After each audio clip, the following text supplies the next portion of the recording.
प्रदेश प्रभारी कृष्णा लवरू और प्रदेश अध्यक्ष राजेश राम की भूमिका पर अब कई सवाल उठने लगे हैं। इस दौरान कई चरणों में बैठकें हुई, जिनमें हारने जीतने वाले उम्मीदवारों, सांसदों और संगठन के वरिष्ठ नेताओं से अलग अलग राय ली गई। बिहार विधानसभा 2025 में कांग्रेस का प्रदर्शन उम्मीदों के बिल्कुल उल्टा रहा। 61 सीटों पर चुनाव लड़ने के बावजूद पार्टी सिर्फ 6 सीटों पर ही सिमट कर रह गई। इस हार के बाद संगठन में असंतोष गहराने लगा था और टूट की आशंका भी जताई जा रही थी। अब कांग्रेस नेतृत्व बिहार में हालात संभालने और पार्टी को फिर से मजबूत करने की रणनीति पर काम कर रहा है। सूत्रों के मुताबिक चुनावी नाकामी के लिए राहुल गांधी के करीबी माने जाने वाले प्रदेश प्रभारी कृष्णा लवरू और प्रदेश अध्यक्ष राजेश राम की भूमिका पर अब कई सवाल उठने लगे हैं। पार्टी में इन्हें जिम्मेदार ठहराने की तैयारी है और दोनों को पद से हटाया जा सकता है।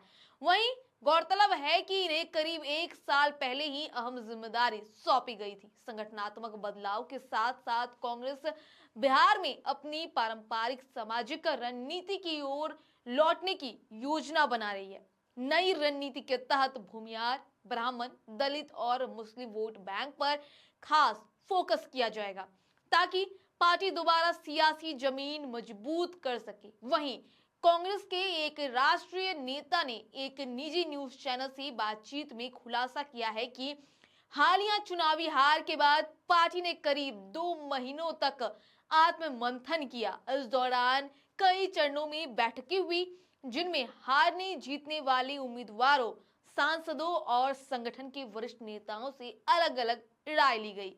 बैठकों का मकसद सिर्फ हार के कारण तलाशना नहीं था, बल्कि पार्टी को जमीनी स्तर पर मजबूत करने की रणनीति भी तय करना था। इन बैठकों में असंतुष्ट विधायकों ने भी खुलकर अपनी नाराजगी जताई, जाहिर की। चर्चा के दौरान बिहार कांग्रेस के नेताओं की ओर से जो फीडबैक केंद्र नेतृत्व तक पहुंचा, उनमें 3 अहम बातें बार बार सामने आई। पहली, राज्य नेतृत्व और कार्यकर्ताओं के बीच बेहतर तालमेल की कमी।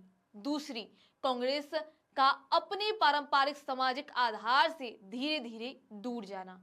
और आखिरी और तीसरी, राजद के साथ गठबंधन का असर कांग्रेस को पूरे बिहार में नुकसान के रूप में झेलना पड़ रहा है। वहीं सूत्रों के हवाले ये कहा जा रहा है कि कांग्रेस के प्रस्तावित नए सियासी फॉर्मूले के तहत राज्य में एक बार फिर पार्टी की बागडोर स्वर्ण नेतृत्व को सौंपी जा सकती है। भूमियार, ब्राह्मण या राजपूत समुदाय के किसी नेता को प्रदेश अध्यक्ष बनाए जाने की संभावना पर गंभीर मंथन चल रहा है। वहीं अंदर खाने की जानकारी के मुताबिक पार्टी के एक मुस्लिम सांसद ने भी प्रदेश अध्यक्ष बनने की इच्छा शीर्ष नेतृत्व तक पहुंचा दी है। हालांकि हालिया विधानसभा चुनाव में कांग्रेस की टिकट पर कोई भी स्वर्ण प्रत्याशी जीतकर सदन तक नहीं पहुंच पाया है। ऐसे में पार्टी के सामने विकल्प के तौर पर किसी मुस्लिम या पिछड़े वर्ग के चेहरे को आगे करने की भी चर्चाएं तेज है। इसके बावजूद संगठनात्मक समीकरणों को देखते हुए अध्यक्ष पद की दौड़ से मुस्लिम और पिछड़े नेताओं के बाहर होने की आशंका भी जताई जा रही है। वहीं आपको बता दें कि चुनाव के बाद जो महागठबंधन में राजद और कांग्रेस था, उन दोनों में काफी तनाव देखने को मिला। और जो हमने आपको पॉइंट्स बताया, जो कांग्रेस के बड़े नेता ने कहा है, उसमें यह भी था कि राजद के साथ जो कांग्रेस की गठबंधन है, जो राजद का प्रदर्शन इतना खराब रहा, उसके वजह से कांग्रेस को भी जो है वो चीज झेलना पड़ रहा है। इसके साथ क्या कुछ निकलकर सामने आया, हमने आपको बताया। बहरहाल आपकी इस खबर पर क्या राय है, हमें कमेंट करके जरूर बताएं।